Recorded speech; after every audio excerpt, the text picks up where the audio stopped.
Okay, so perhaps your viewers need to understand the circumstances in which a coroner's inquest is held. So it's held where the coroner has reasonable cause to believe that somebody has died within the jurisdiction, in other words, within Gibraltar, of a violent or unnatural death, or of a sudden death that cannot be explained. Okay? And where there is no body, the coroner himself doesn't take a decision as to whether to call an inquest or not to call an inquest. He then refers the matter to the Minister for Justice, and it's the Minister for Justice that then decides whether a coroner's inquest should be held or not. But the coroner still has to make an assessment whether that person has died within the jurisdiction, within the Gibraltar, on the basis that I've just described. At the time, because this was pre the new constitution, justice was the responsibility of the governor, and the coroner at the time took the view that, one, there was not sufficient evidence that Simon had died, and secondly, that the reality is there was no purpose to hold a coroner's inquest unless there was sufficient evidence that would allow the jury to return a verdict of unlawful killing. And we think both of those were plainly wrong for reasons that I can explain during the course of the programme today.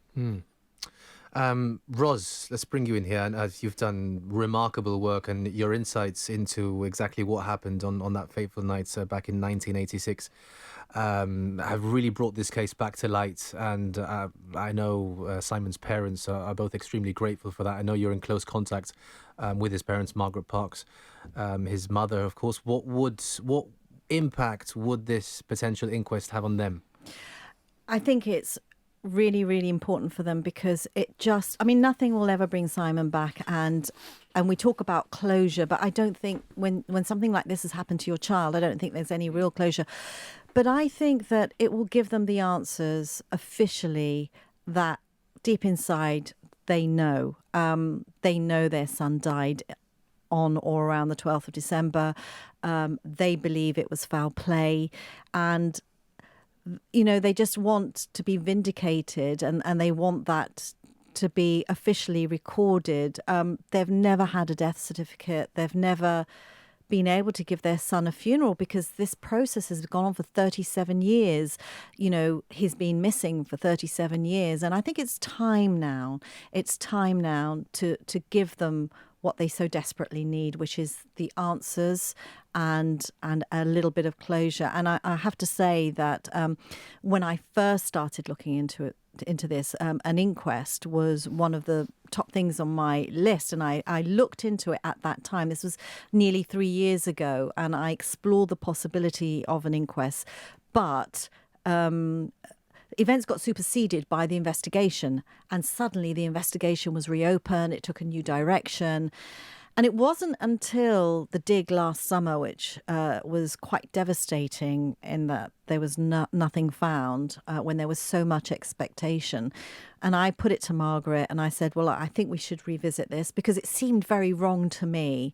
I'd seen the letters in Margaret Parkes' files. And it just so happened that Danny had spoken to me and said he'd asked me about what I was doing, and he said, if you need any help, Ros, please do ask me.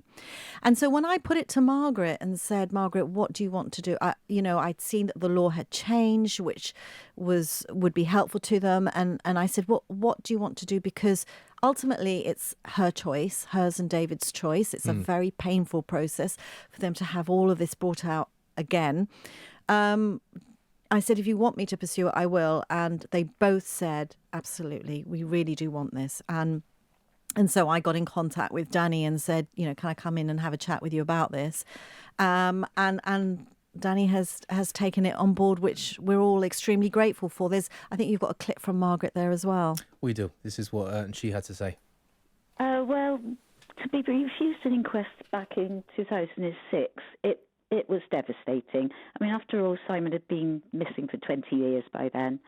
And it's just a sense of relief now to have an inquest, maybe to go ahead. We only want the truth to come out. That's basically it. And the truth is that Simon was murdered that night on December the 12th, 1986. It's unbelievable, really, isn't it, that it's gone on so long. And then we just have snippets of information or major searches that come through, and until now, they haven't materialised into anything. So I don't know how we keep going, to be honest. The voice of Simon Parkes' mother, Margaret Parkes, there. Mr. Feetham, you were saying that back in 2006, one of the reasons was they couldn't really come to the conclusion that it was an unlawful killing. Perhaps more has come to light in the last 18 years. Because I know, again, Ros, you've really looked into this, and your suspicion, your inclination is that Alan Grimson was one of the main key suspects. No, has any information about his potential involvement on that night in the last 18 years? Do you think that will make it more likely for the coroner to grant an inquest potentially? I think you can't. I think you can't conflate.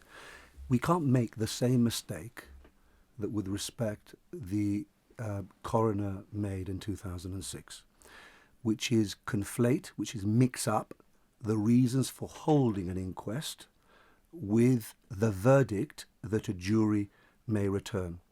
Simply because a jury may or may not return a verdict of unlawful killing doesn't mean that you don't hold a coroner's inquest, because of course there are a variety of verdicts that could be returned by a jury. There could be riders, there could be statements that could be made by the coroner, and there are other reasons to hold an inquest that is not just limited to looking for an unlawful killing verdict. I have to say that we believe that there is sufficient evidence for unlawful killing, but it's not a reason, even if you thought that there wasn't enough evidence.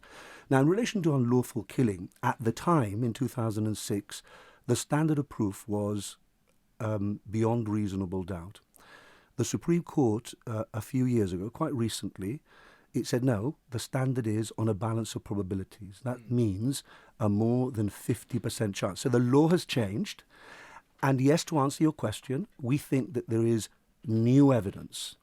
But actually, let's take a step back here in relation to this, and also examine the first reason for the coroner gave for not recommending to the governor that an inquest be held. And that was, well, he may well be alive. There's no evidence that he's died in Gibraltar. He could have crossed into Spain, for example. Actually, what we know is that Simon was last seen on the 12th of December. Just correct me if I'm wrong if I get the dates, but it's the 12th of December. And he's seen drinking at various establishments, the Horseshoe Pub, Angry Friar, Hole in the Wall. At the time, he had written just a few days before to his parents and to his girlfriend, and had told them how he really was looking forward to coming home at the end of his tour of duty in order to see them. He had bought a number of presents, wrapped those presents. Those presents were on the ship in his locker. He had left his passport inside the locker. So, of course, he couldn't have left Gibraltar by lawful means. All his friends have been interviewed, and they said, well, never had any intention of crossing into Spain. Of course, he couldn't have crossed lawfully. So, and there is absolutely no evidence that he's crossed unlawfully. There's no evidence that he had any kind of mental illness, any kind of depression, anything like that. He was very close to his parents. And of course, in those 37 years, that's the last time that he was seen on the 12th of December, the last time that he was heard of, 12th of December. In 37 years, his parents have not heard from him. His friends have not heard from him. His girlfriend has not heard from him. The idea that somehow he's crossed into Spain and he's died in Spain or whatever, in my respectful view, really just doesn't bear a closer scrutiny. So when you accept that actually there is reasonable cause that he has died suddenly in Gibraltar of an unexplained cause. Let's not say violent, let's not say unnatural, but unexplained. In my view, there is a duty then to advise the minister, look, I believe that an inquest ought to be held, and then of course it's for the minister to make a decision.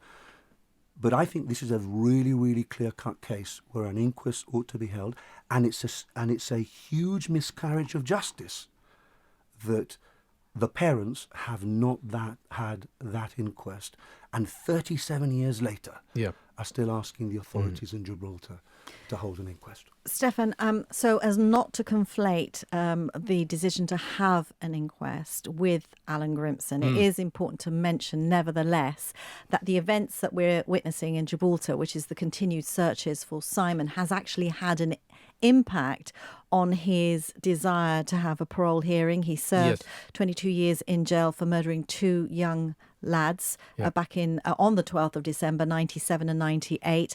He's eligible for parole, but so far his parole hearings have been postponed because of the continued searches in Gibraltar.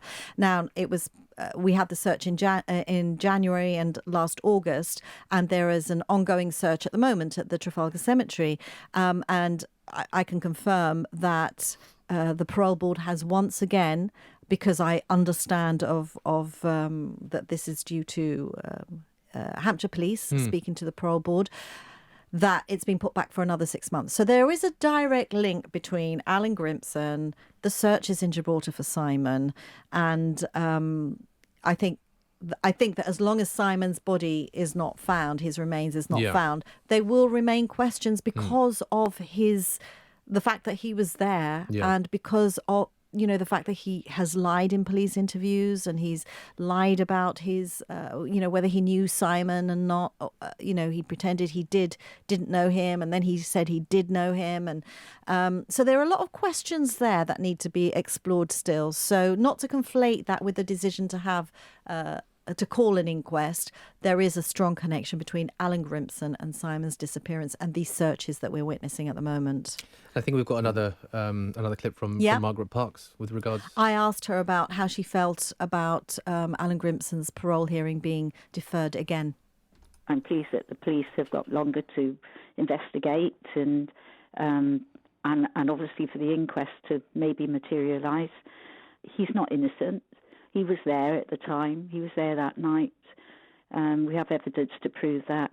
I don't think he will admit to anything, but I think there are more things there now that can prove that his involvement.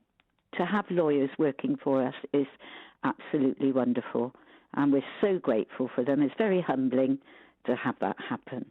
But yes, the support is there in Gibraltar and always has been and always will be. The voice of Simon Parkes' mother, Margaret Parkes. You tuned into Gibraltar Today.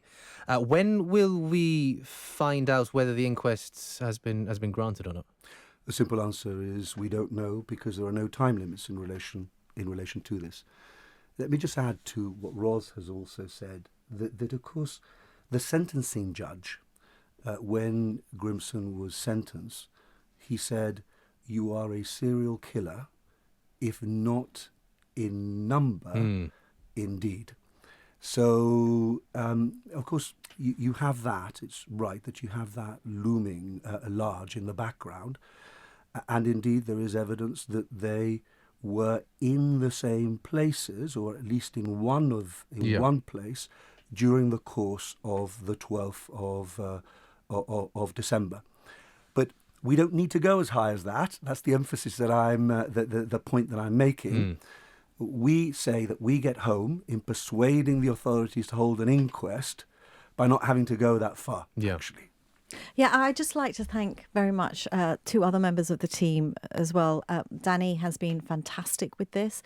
He's been assisted greatly by Alexander Feetham, who's a trainee lawyer, and also his son, who I must say has been absolutely incredible, has done a massive amount of work on this, as has Sam Marachi as well. So I have this amazing team. Well, Margaret and David have this amazing team here, and quite rightly, Margaret recognises that, and everyone is extremely grateful, because I knew that even though we had a strong case, I needed help. There's no way I could do this on my own. And I'm very grateful to Danny, Sam and Alexander for stepping in. Well, let's see how this one plays out. It's so much to unpack in the case. 37 years, and all we can hope is that his parents get some closure. No? We really hope so, Stefan. We really do. Thank you very much. Thank you very much, Mr. Feetham. Thank you. And Ros Astengo. Thank you, as always.